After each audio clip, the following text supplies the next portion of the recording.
வணக்கம். இது ஐபிசி தமிழின் இன்றைய பிரதான செய்திகள். முதலில் தலைப்புச் செய்திகள். இலங்கையில் வங்கியொன்றுக்குள் நடந்த பயங்கரம். 3 நாட்களாக பதுங்கியிருந்த கும்பல். கொழும்பில் அரசாங்கத்திற்கு எதிராக மாபெரும் ஆர்ப்பாட்டம். தேர்தலை ஒத்திவைக்கவில்லை, ஜனாதிபதி திட்டவட்டம். ஐக்கிய தேசிய கட்சியின் தலைமை காரியாலயத்திற்கு முன்பாக போராட்டம். இலங்கையில் முற்றாக தடை விதிக்கப்படலாம், அரசாங்கத்தின் கடுமையான எச்சரிக்கை. பாடசாலை விடுமுறை தொடர்பில் கல்வி அமைச்சு விசேட அறிவிப்பு. பலத்த காற்று மற்றும் கடல் நீர் சீற்றம், விடுக்கப்பட்ட சிவப்பு எச்சரிக்கை. இஸ்ரேலுக்கு எதிராக உருவெடுத்த அந்த வார்த்தை கொதித்தெழுந்த இந்தியா உள்ளிட்ட சர்வதேச நாடுகள். தொடர்வன விரிவான செய்திகள். யாழ பிரதேசத்தில் உள்ள கூட்டுறவு கிராமிய வங்கியொன்றை உடைத்து 3 நாட்கள் அங்கு ரகசியமாக தங்கியிருந்து பணம் மற்றும் தங்கத்தை திருடிய சந்தேக நபர் கைது செய்யப்பட்டுள்ளார். வெசாக் பண்டிகையை முன்னிட்டு வங்கி விடுமுறையின் போது சந்தேக நபர் சுவரை உடைத்து வங்கிக்குள் பிரவேசித்துள்ளதாக விசாரணைகளில் தெரியவந்துள்ளது. அங்கு சுமார் 4 கோடி ரூபாய் மதிப்புள்ள 2 கிலோ தங்கம் மற்றும் 10 லட்சம் ரூபாய்க்கும் அதிகமான பணம் திருடப்பட்டதுடன் வங்கியின் சிசிடிவி கேமரா அமைப்பும் முற்றிலும் கொள்ளையடிக்கப்பட்டுள்ளதாக போலீசார் தெரிவித்தனர். தங்கத்தை கொள்ளையடித்ததன் பின்னர் கொள்ளுப்பிட்டியில் உள்ள பிரபல இரவு நேர விடுதியொன்றிற்கு அருகில் 11,200 மில்லி கிராம் போதைப் பொருட்களுடன் சந்தேக நபர்கள் 48 மணி நேரத்திற்குள் கைது செய்ய பேலியகொட குற்றத்தடுப்பு பிரிவின் அதிகாரிகள் நடவடிக்கை மேற்கொண்டுள்ளனர். வெண்ணப்புடு பகுதியில் அமைந்துள்ள கிராமிய வங்கியொன்றிற்குள் புகுந்து 6 கோடி பெறுமதியான தங்கம் மற்றும் நாடு முழுவதும் உள்ள தபால் நிலையங்களின் பெட்டகங்களையும் இந்த நபர் திருடிச் சென்றுள்ளதாக விசாரணையில் தெரிய வந்துள்ளது. சந்தேக நபரிடம் நடத்திய விசாரணையில் வங்கியில் திருடப்பட்ட சுமார் 500 வாடிக்கையாளர்களின் தங்க நகைகள், பெட்டகங்கள், சுத்தியல், அன்றைய தினம் அணிந்திருந்த ஆடைகள் உள்ளிட்ட பல பொருட்களை போலீசார் கண்டுபிடித்தனர். மேலும் சந்தேக நபர் திருட்டுக்கு பயன்படுத்திய சொகுசு காரும் போலீசாரால் கைப்பற்றப்பட்டுள்ளது. நாட்டின் வளங்கள் விற்பனை செய்யப்படுதல் மற்றும் தனியார் மயப்படுத்தலுக்கு எதிராக கொழும்பில் இன்று மாபெரும் ஆர்ப்பாட்டம் ஒன்று நடத்தப்பட்டு வருகின்றது. குறித்த ஆர்ப்பாட்டமானது கொழும்பு கோட்டை புகையிரத நிலையத்துக்கு முன்பாக நடத்தப்பட்டு வருகின்றது. இந்த ஆர்ப்பாட்டத்தில் அனைத்து பல்கலைக்கழக மாணவர் ஒன்றியம், தபால் ஊழியர் சங்கம், தொடர்ந்து ஊழியர் சங்கம் மற்றும் ஆசிரியர் சங்கத்தினைச் சேர்ந்தோர் கலந்து கொண்டுள்ளனர். இந்த நிலையில் அப்பகுதியில் பாதுகாப்பு பலப்படுத்தப்பட்டுள்ளமை குறிப்பிடத்தக்கது. ஜனாதிபதி தேர்தல் மற்றும் நாடாளுமன்ற தேர்தலை ஒத்திவைக்கும் யோசனை கொண்டு வரப்படும் என ஐக்கிய தேசிய கட்சியின் பொதுச் செயலாளர் பாலித ரங்கே பண்டார தெரிவித்த கருத்தானது சர்ச்சையை தோற்றுவித்திருந்த நிலையில் ஜனாதிபதி இதற்கு பதில் வழங்கியுள்ளார். இதனையடுத்து நாடாளுமன்றத்தை பிரதிநிதித்துவப்படுத்தும் கட்சிகளின் உறுப்பினர்களும் இந்த நடவடிக்கையை நிராகரித்துள்ள நிலையில் நேற்று மாலை அரசியல் வட்டாரங்களில் குழப்பம் ஏற்பட்டிருந்தது. இந்த நிலையில் ஜனாதிபதி ரணில் விக்ரமசிங்க எதிர்க்கட்சி உட்பட்ட பல நாடாளுமன்ற உறுப்பினர்களிடமிருந்து இந்த அறிக்கையை மேலும் தெளிவுபடுத்துவதற்காக அழைப்புகள் பெற தொடங்கினர். இந்த அமைப்புகளுக்கு பதில் வழங்கிய ஜனாதிபதி தேர்தலை தாமதப்படுத்தும் எந்த நடவடிக்கையும் இல்லை என்று உறுதியாக தெரிவித்துள்ளார். ரணிலுக்கு நெருக்கமான ஐதேகவின் மூத்த உறுப்பினர்கள் ஜனாதிபதியின் சார்பில் உழைத்த நாடாளுமன்ற உறுப்பினர்களுக்கு விடுத்த அறிக்கையை நிராகரிக்குமாறு அழைக்கப்பட்டதோடு ரங்கே பண்டார ஏன் அவ்வாறான நடவடிக்கையை வெளியிட்டார் என்பது குறித்து ஐதேகவுக்கு தெரியாது என்றும் அவ்வாறான இந்த நடவடிக்கையும் இல்லை என கூறி அதனை கட்சி நிராகரித்திருந்தது. இது ரங்கே பண்டாராவின் தனிப்பட்ட அறிக்கை அன்றி வேறில்லை, இது ஜனாதிபதியின் முடிவு அல்ல என ஐக்கிய தேசிய கட்சியின் மூத்த உறுப்பினர் ரவி கருணாநாயக்க தெரிவித்துள்ளார். அக்டோபர் மாதம் திட்டமிட்டபடி ஜனாதிபதி தேர்தலும் அதனைத் தொடர்ந்து பொது தேர்தலும் நடத்தப்படும். தேசத்தை காப்பாற்ற ஜனாதிபதி மற்றும் நாடாளுமன்றத்தின் பதவிக்காலத்தை மேலும் 2 வருடங்களுக்கு நீடிக்க பொது வாக்கெடுப்பை நடத்துவதற்கு ஐக்கிய தேசிய கட்சியை பரிந்துரைத்ததாக ரங்கே பண்டார ஊடகவியலாளர் சந்திப்பில் தெரிவித்திருந்தார்.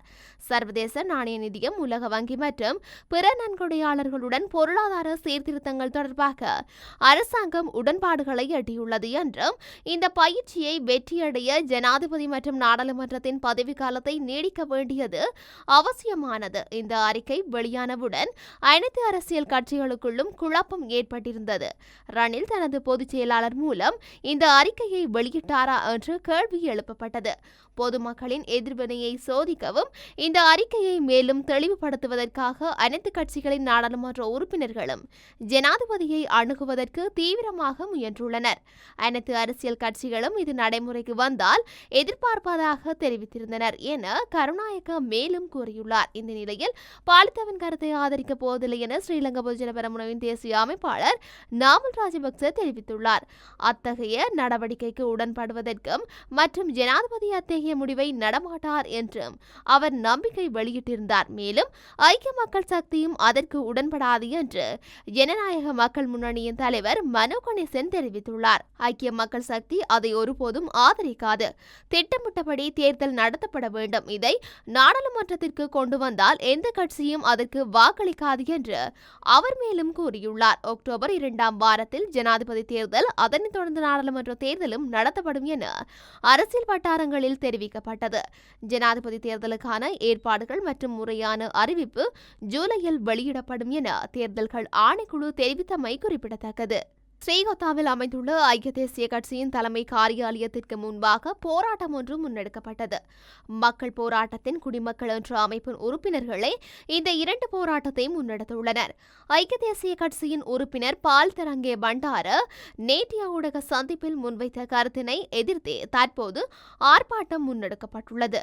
ஜனாதிபதி தேர்தலை 2 வருடங்கள் பிற்போட வேண்டும் என அவர் முன்வைத்த கருத்தானது ஜனநாயகத்திற்கு விரோதமானது என ஆர்ப்பாட்டக்காரர்கள் கூறியுள்ளனர். மேலும் உடனடியாக ஜனாதிபதி தேர்தல் நடத்தப்பட வேண்டும் என அவர் கோரிக்கையொன்றையும் முன்வைத்துள்ளார். இந்த நிலையில் ஆர்ப்பாட்டத்தை கட்டுப்படுத்தும் முகமாக போலீசார் இராணுவத்தினர் குவிக்கப்பட்டுள்ளதாக களத்தில் இருக்கும் எமது செய்தியாளர் தெரிவித்திருந்தார். பொலித்தீன் பைகளுக்கு கட்டுப்பாட்டு விலை நிர்ணயம் செய்வதில் அரசின் சுற்றுச்சூழல் துறைகள் கவனம் செலுத்தியுள்ளன.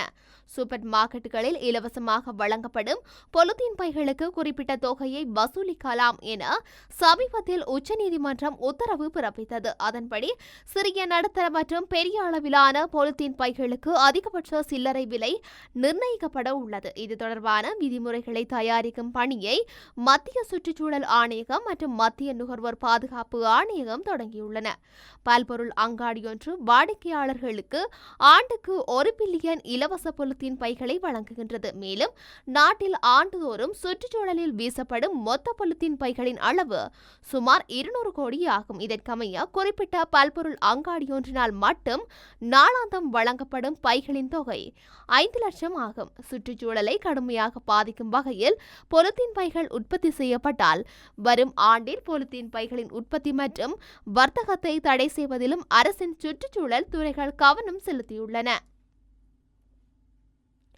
நாடு முழுவதும் உள்ள அனைத்து பாடசாலைகளும் நாளை மற்றும் நாளை மறுதினங்களில் வழமை போன்று இயங்கும் என அறிவித்தல் வெளியாகியுள்ளது.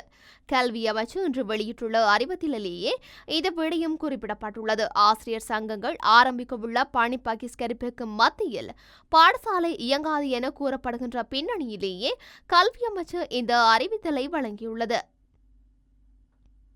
பலத்த காற்று மற்றும் கடல் சீற்றம் ஏற்படும் என வானிலை ஆய்வு மையம் சிவப்பு அறிவிப்பை வெளியிட்டுள்ளது. இந்த அறிவிப்பானது அடுத்த 24 மணி நேரத்திற்குள் செல்லுபடியாகும் வகையில் விடுக்கப்பட்டுள்ளது. இதன்படி நாட்டை சூழவுள்ள கடற்பரப்புகளில் உள்ள மக்களை அவதானமாக இருக்குமாறு அறிவிக்கப்பட்டுள்ளது. குறித்த பிரதேசங்களில் காற்றின் வேகமானது அவ்வப்போது மணித்தியாலத்துக்கு 60 தொடக்கம் 70 கிலோமீட்டர் வரை அதிகரித்து கடல் மிகவும் கொந்தளிப்பாக காணப்படும் என எதிர்வு கூறப்பட்டுள்ளது.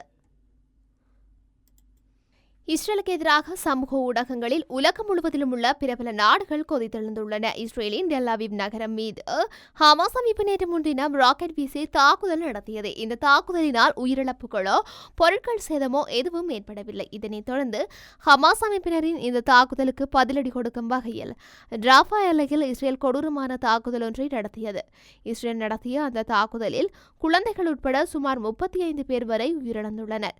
இந்த நிலையில் இஸ்ரேலின் இந்த கொடூரத்தனமான குறித்த தாக்குதலுக்கு எதிராக உலக நாடுகளில் உள்ள பிரபலங்கள் ஆல் ஐஸ் ஆன் ராஃபா என்னும் வார்த்தையை சமூக ஊடகங்களில் அதிகம் பகிர்ந்து வருகின்றன. மேலும் ஆல் ஐஸ் ஆஃப் ராஃபா என்னும் வார்த்தையை முதலாக உலக சுகாதார அமைப்பு அலுவலகத்தின் இயக்குனர் ரிக் பீர்பாகன் பயன்படுத்தியுள்ளார். இதனைத் தொடர்ந்து இந்தியாவின் பிரபல சினிமா நட்சத்திரங்கள், இந்தியாவில் உள்ள ஈரான் தூதரகம் மற்றும் சர்வதேச பிரபலங்கள் வரை இந்த வார்த்தையை பயன்படுத்த தொடங்கியுள்ளனர். அத்துடன் டிக்டாக் மற்றும் இன்ஸ்டாகிராம் செயலிகளில் இந்த வார்த்தையை 4 லட்சம் பேர் வரை இந்த வார்த்தையை பயன்படுத்தி பதிவிட்டுள்ளனர். இத்துடன் இன்றைய பிரதான செய்திகள் நிறைவடைகின்றன. தொடர்ந்தும் செய்திகளை அறிந்து கொள்ள IBC தமிழ் நியூஸ் என்ற எமது யூடியூப் பக்கத்தினூடாக இணைந்திருங்கள். நன்றி.